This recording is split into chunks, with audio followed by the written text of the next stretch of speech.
بات چل رہی تھی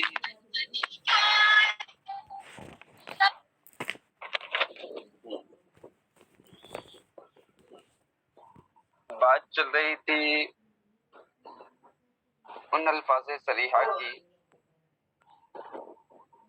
جن سے ایک طلاق رجعی واقع ہوتی ہے، یعنی گرچہ اس نے دو کی نیت کی ہے نا، تب بھی کیا ہے، ایک ہی پڑے گی۔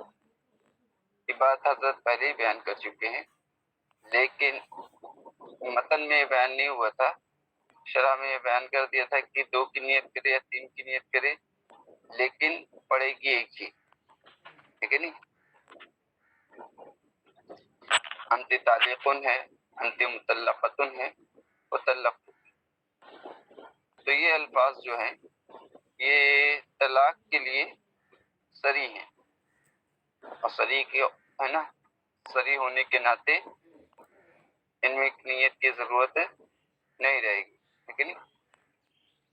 اب یہاں پر اس کے لیے ایک مسئلے کو ہے نا، جو کہ شرح میں بیان ہو چکا تھا، اس لیے کہ اس میں اختلاف ہے، اس لیے حضرت نے اس کو بیان کیا، وَلَا يَقَعُ بِهِ إِلَّا وَاحِدًا، کہ اس یعنی الفاظ مذکورہ میں سے ہر ایک سے، ٹھیک ہے نہیں، چاہے وہ طلقت کا استعمال کرے یا انت طالقن کا استعمال کرے یا انت مطلقتن کا استعمال کرے، تو ان میں سے کسی بھی ایک سے ہے نا کتنی طلاق واقع ہوگی؟ ایک ہی طلاق واقع ہوگی۔ وَإِن نَوَى أَكْثَرَ مِن ذَلِكَ، اگرچہ اس نے اس سے زائد کی نیت کی، یعنی ایک سے زیادہ، دو کی نیت کرے یا تین کی نیت کرے، طلاق پڑھنی ہے ایک ہی ہے، ٹھیک ہے۔ وقال الشافعی اور رحمہ اللہ، امام شافعی رحمہ اللہ فرماتے ہیں کہ يَقَعُ مَا نَوَى، کہ اس کی نیت کے مطابق طلاق پڑے گی، یعنی ایک کی نیت کرے گا تو ایک پڑے گی، دو کی نیت کرے گا دو پڑے گی، تین کی نیت کرے گا تین پڑے گی، انت طالقن کہے یا انت مطلقتن کہے یا طلق بھی کہے، سمجھے؟ تو اس کے نیت کے مطابق فیصلہ ہوگا، یعنی اس نے اگر ایک کہ انت طالقن کہی ہے نا کا لفظ نکالا ہے، تو انت طالقن کے ذریعے ایک طلاق پڑے گی، دو کے ہے نا، دو کی نیت کرتے ہوئے نکالا ہے تو دو پڑے گی، تین کی نیت ہے تین پڑے گی۔ وجہ کیا ہے نیت کے مطابق طلاق واقع ہونے کی؟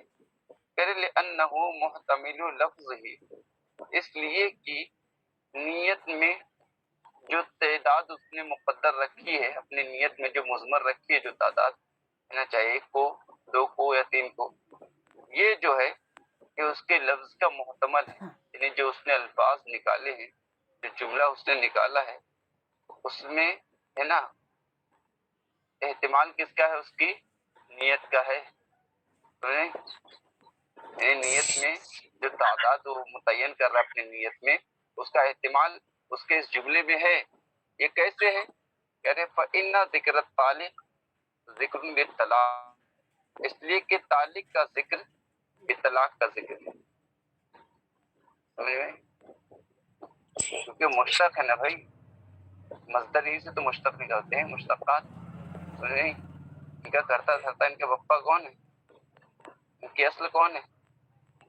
مصدر ہی تو ہے نا، تو مصدر ہی سے نکلے ہیں، سمجھ میں؟ تو باپے پوت براتی گھوڑا کچھ نہیں تو تھوڑے تھوڑا، ارے اسی کا خون تعلق میں روا دوا ہے نا، تو اس کا مطلب جہاں تعلق پایا جائے گا وہاں پر طلاق بھی وہ کی ہے نا، صراحت کے ساتھ نہیں ہے لیکن بالازمار ہے، اس کا اثر ہے اس کے اندر، تو تعلق کا ذکر طلاق کا ذکر ہے کہ نہیں؟ وَإِنَّ ذِكْرَ الطَّالِقِ ذِكْرٌ لِلطَّلَاقِ، اس لیے کہ تعلق کا ذکر طلاق کا ذکر ہے لغتاً، کا ذکر العالم ذکر للعلم، کا ذکر علم کا ذکر ہے کہ نہیں؟ عالم تبھی ہے جب کہ علم ہوگا، تعلق تبھی ہے جب کہ طلاق ہوگی، تو طلاق کے تصور کے بغیر ہے کہ نہیں تعلق کا تصور نہیں ہو سکتا، ایسے علم کے تصور کے بغیر عالم کا تصور نہیں ہو سکتا، تو جب کبھی تعلق مذکور ہوگا تو طلاق بھی وہاں پر مذکور ہے کہ نہیں؟ اور جہاں کہیں عالم کا ذکر ہے تو وہاں علم کا بھی ذکر ہے، تو کہہ رہے ہیں ایسا کیسے آپ نے کہا؟ نہ دلیل دے رہے ہیں اسی وجہ سے تو اس سے عدد کو ملانا صحیح ہوتا ہے. فیکون نسبا علی التفسیری، اور تو اس کے ساتھ جو عدد ملایا جاتا ہے یہ تفسیر کی بنیاد پر منسوب ہوتا ہے. جیسے انت تعلقن ثلاثن کہہ رہا ہے تو ثلاثن نے کیا کر دی ہے، تعلق میں ایک قسم کا ابہام تھی، اجمال تھا، تو ثلاثن نے آ کر کے کیا کر دیا، اس کی تفسیر بیان کر دی، اس کی تفصیل کر دی. سمجھ میں آئی؟ تو اسی وجہ سے ثلاثن کو کیا پڑھتے ہیں، حالت نسبی میں پڑھتے ہیں. تمیز ہے، تفسیر ہے نا وہ. ہاں تو وہی بتا رہے ہیں کہ اسی وجہ سے اس سے عدد کو ملانا صحیح ہوتا ہے، تو یہ تفسیر کی بنیاد پر کیا ہوتا ہے، منسوب ہوتا ہے. یعنی کہ گویا کہ یہ حضرت بتانا چاہتے ہیں کہ تعلق میں ابہام ہے. سمجھ میں آئی؟ تو جب وہ ثلاثن کا ذکر کر دیتا ہے تو اس کا ابہام رفع دفع ہو جاتا ہے. یعنی اس کا مطلب یہ ہے تعلق اپنے اندر 3 کا مفہوم رکھے ہوئے تھا، 2 کا مفہوم رکھے ہوئے تھا، 1 کا مفہوم رکھے ہوئے تھا. سمجھ میں آئی؟ لیکن یہ مبہم درجے میں تھا، مضمر تھا. لیکن جب اس نے کیا ہے عدد کو ملا کر کے ثلاثن کہہ کر کے ہے کہ نہیں، یا اسنان کہہ کر کے جو بھی اس نے تفسیر کر دی، تو اب جو ہے یہ جملے سے یعنی کہ اس لفظ سے کیا ہو گئی، اس کی تفسیر ہو گئی. ٹھیک ہے؟ تو اجمال کی تفسیر جب ثلاثن سے ہو سکتی ہے، یعنی اس کی وضاحت ہو سکتی ہے، اس کا ابہام کا ازالہ ہو سکتا ہے، تو اس کا مطلب یہ ہے کہ اس کے اندر ثلاثن کا مفہوم موجود ہے، یعنی ثلاثن اس کے اندر ہے. تبھی تو ثلاثن کہنا اس کے لیے صحیح ہو گیا. یعنی تعلق کے اندر پہلے سے ثلاثن موجود تھا ہے نا، لیکن کیا تھا، وہ مضمر تھا. ثلاثن کہہ کر کے اس نے کیا اس کی تفسیر بیان کر دی کہ اب یہ جو تعلق جو ہے اپنے اندر 1 کو بھی رکھے، 2 کو رکھے، 3 کو رکھے، میں اس میں سے 3 کو لے رہا ہوں. تو ثلاثن کہہ کے اس نے تفسیر بیان کر دی. ٹھیک ہے؟ تو یہ تو مطلب ہو گئی. لیکن اگر انت تعلقن کہہ کر کے اگر اس نے نیت ہی میں ثلاثن کو رکھ لیا تو گویا کہ اس نے محتمل کی نیت کی نا، اس کا لفظ اس بات کا احتمال رکھ رہا تھا نا، تبھی تو ثلاثن کہنا اس کا صحیح ہو رہا تھا. اس کا مطلب یہ ہے کہ انت تعلقن اس کا احتمال رکھ رہا تھا جس چیز کی اس نے نیت کی ہے، اور محتمل لفظ کی نیت کرنا کیا ہوتا ہے، صحیح ہوتا ہے. لہذا اس کی نیت کے مطابق کیا طلاق واقع ہو جائے گی. یہ امام شافعی رحمہ اللہ کی دلیل ہے نا، نحوی قاعدے کے مطابق.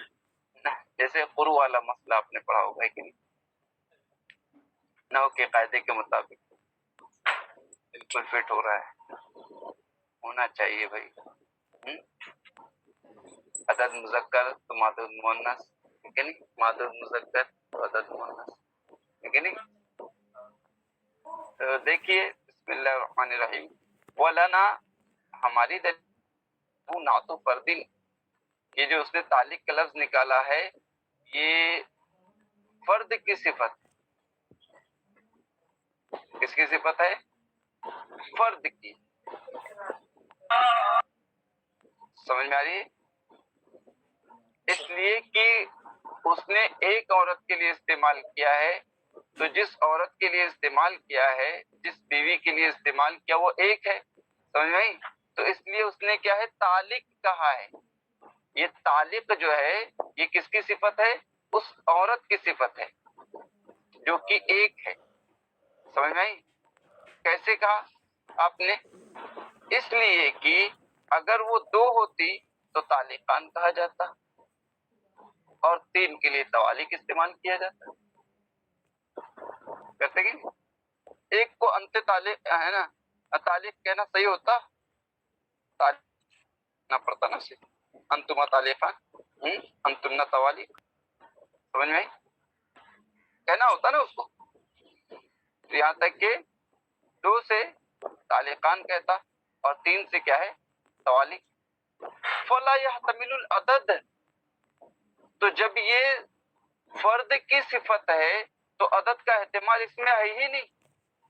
لأنه ضدہ، اس لیے کہ عدد تو فرد کی ضد ہے. ایک بات، عدد کہتے کسے ہیں،